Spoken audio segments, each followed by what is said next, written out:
It was a bitterly cold night on December 6, 1989 in Montreal, Quebec.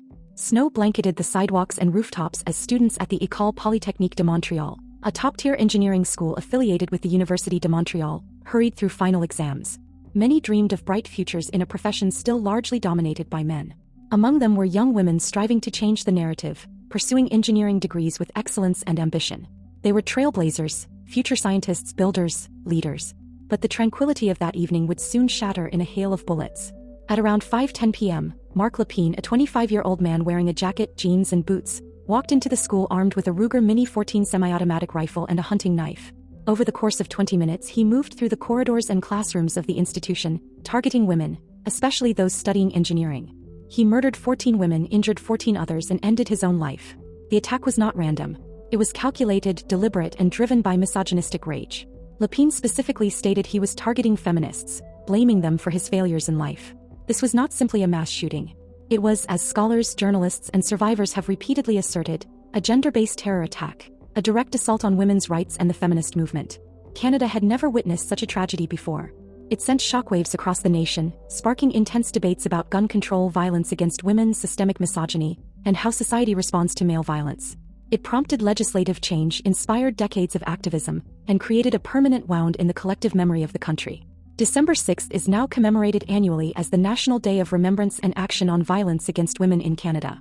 But the question remains, how did this happen? Who was Marc Lépine and what allowed his hatred to escalate into a massacre? What have we learned and what have we failed to learn since that day? Part 2. The Making of a Murderer. Marc Lépine's early life and psychological profile. Marc Lépine was born as Gamal Rodrigue Layas-Garbay on October 26, 1964 in Montreal, to an Algerian father Rachid Layas-Garbay and a French-Canadian mother Monique Lépine. His early years were shaped by turbulence and trauma. Rachid, his father, was reportedly a controlling, physically abusive man who demanded absolute obedience from his wife and children. According to court and psychological records, Rachid was openly misogynistic, often belittling women and stating that they were only good for serving men. He frequently beat Monique and showed no affection toward his children. Monique eventually left Rachid when Marc was just 7 years old. She struggled as a single mother, working multiple jobs to make ends meet. Marc, meanwhile, began to withdraw emotionally. He was placed in foster care temporarily due to his mother's inability to balance work and parenting. This period seemed to exacerbate his sense of abandonment and alienation. Friends and acquaintances from that era described Marc as shy, introverted, socially awkward and prone to fits of anger. In his teenage years, Marc legally changed his name to Marc Lépine, severing ties with his abusive father. He enrolled in various technical schools but failed to complete any programs. By the mid-1980s he applied to École Polytechnique but was rejected. That rejection would prove to be a significant turning point. He became fixated on the idea that women were taking up spaces that rightfully belonged to men, an irrational belief that metastasized into a dangerous ideology. Psychological evaluations conducted posthumously paint the picture of a deeply disturbed individual who internalized rejection and failure, eventually projecting blame outward. Lépine was not formally diagnosed during his lifetime, but experts have retrospectively suggested that he may have suffered from a personality disorder, possible psychopathy, and intense feelings of inadequacy and paranoia. His worldview became increasingly radical. He kept notes, ranted about feminists, and even compiled a hit list of prominent Quebec women involved in politics and media. He was not simply angry. He believed he was enacting justice, reclaiming what had been taken from him. In his suicide note found after the massacre, Lépine detailed his grievances and made it clear that his attack was politically and ideologically motivated. He saw himself as a soldier in a gender war. Understanding Marc Lépine's background is crucial, not to sympathize, but to comprehend how societal neglect, personal trauma and radical ideology can intersect to create a mass murderer. Part 3. 20 Minutes of Terror. A minute-by-minute account. December 6, 1989, was like any other day at École Polytechnique. Final exams were wrapping up. The engineering halls were abuzz with tired but determined students rushing to finish assignments and projects before the winter break. At around 4:45 p.m., Marc Lépine entered the university through the main doors carrying a black plastic bag concealing a semi-automatic rifle and a hunting knife. He loitered briefly in the lobby before making his way to the second floor. By 5:10 p.m. he had entered a mechanical engineering classroom, room C230. The class, taught by Professor Yvonne Bouchard, was in progress. Lépine abruptly ordered the approximately 60 students to stop what they were doing. He separated the men from the women at gunpoint, ordering the men to move to one side of the classroom and the women to the other.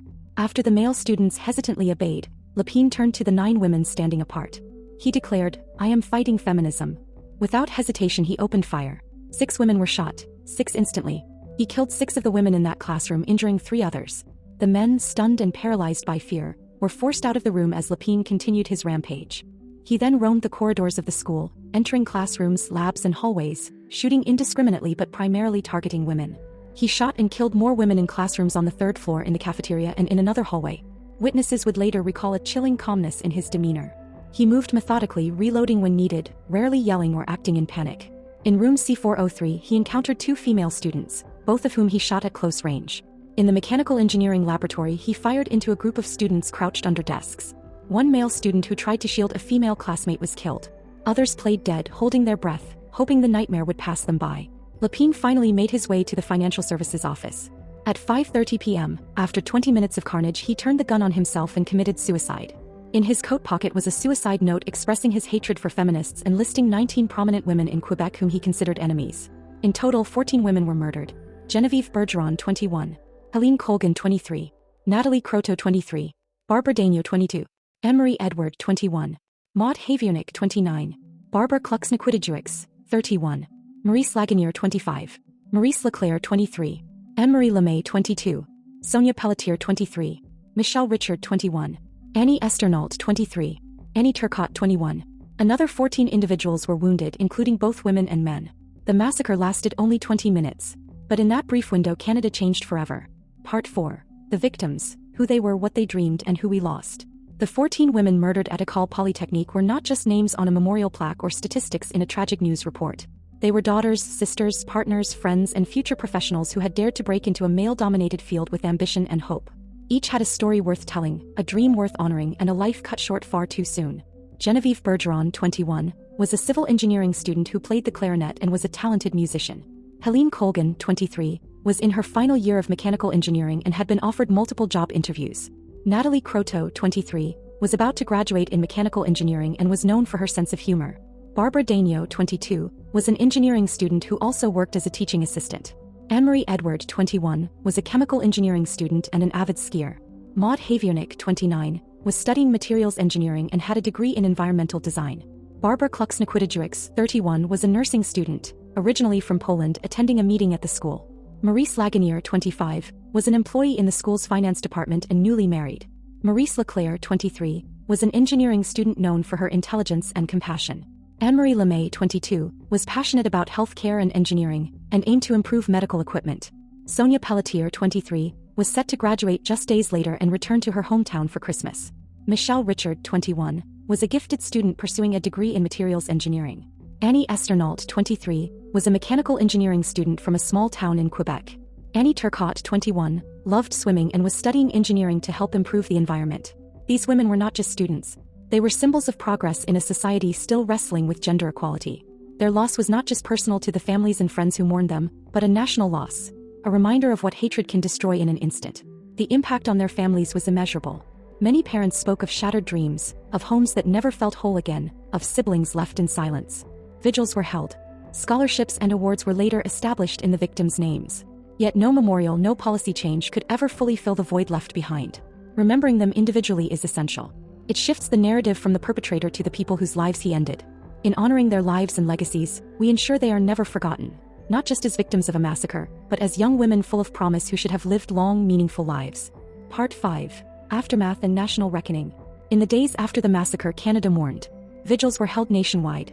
The event sparked urgent debates on gender-based violence, gun control, and the roots of male rage. Survivors and families demanded change. In 1995, Bill C-68 introduced stricter gun laws after pressure from activists and survivors. December 6 was officially named the National Day of Remembrance and Action on Violence Against Women. Universities improved safety and more support emerged for women in STEM. Feminist activism surged. Yet backlash also appeared. Some dismissed the event as the act of a madman rather than gendered violence.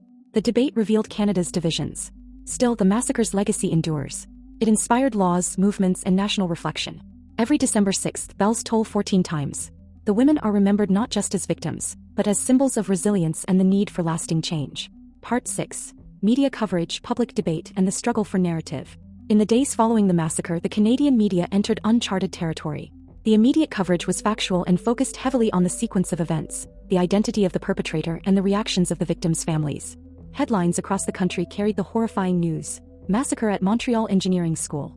TV newscasts looped through footage of ambulances, weeping students, and police activity around École Polytechnique. But beyond the initial shock, the narrative quickly fractured into a nationwide debate. Was this simply the act of a lone disturbed man, or a politically charged act of gender-based terrorism? Many in the media, particularly in the first few weeks, defaulted to the idea of Marc Lépine as an unstable individual with mental health issues. This lens, though partially accurate, risked isolating the incident from broader systemic patterns of violence against women. Feminist scholars and activists began pushing back. They argued that the massacre was not an isolated outburst, but the most extreme manifestation of a society that often tolerates or excuses misogyny. Lépine's own words, "I am fighting feminism," were central to their argument. These were not the ravings of an incoherent madman, but a deliberate, targeted message. He had a list of feminist women he hoped to kill. He had studied the layout of the university. His intent was ideological. Debates erupted on editorial pages, in public forums, and even in classrooms across the country. Was Canada ready to admit that hatred of women could lead to terrorism? That misogyny wasn't just a cultural issue but a deadly one?